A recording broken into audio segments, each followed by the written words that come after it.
कि जहां अमेरिका से डिपोर्ट किए गए भारतीयों को लेकर जमकर हंगामा देखने को मिल रहा है। विपक्ष इसे लेकर सरकार पर हमलावर है। भारतीयों को डिपोर्ट करने के मुद्दे पर आज भी संसद में हंगामे के आसार हैं।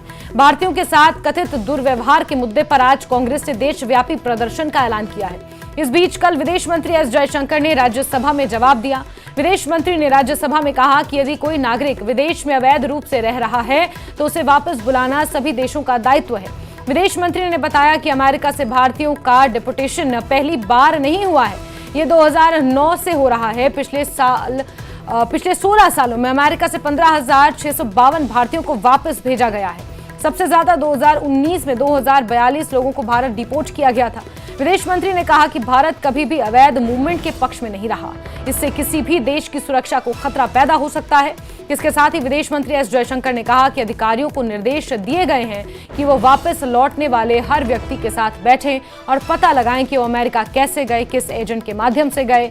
विदेश मंत्री ने कहा कि हम अमेरिकी सरकार के साथ बातचीत कर रहे हैं जिससे ये सुनिश्चित किया जा सके कि वापस लौटने वाले निर्वासितों के साथ किसी भी तरह का दुर्व्यवहार ना हो।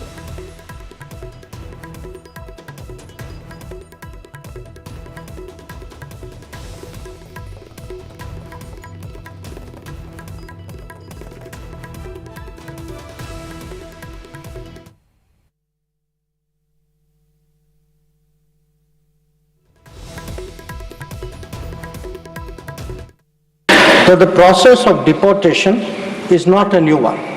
I repeat, not a new one, and has been ongoing for several years. I would like to share with the House details of deportation from the United States since 2009. Their numbers, years-wise, as available with our law enforcement authorities, is as follows. 2009, number of deportees 734. 2010, 799. 2011, 597. 2012, 530. 2013, 515. 2014, 591. 2015, 708. 2016, 1303. 2017, 1024. 2018, 1180. 2019, 2042. 2020, 1889. 2021, 805. 2022, 862. 2023, 670.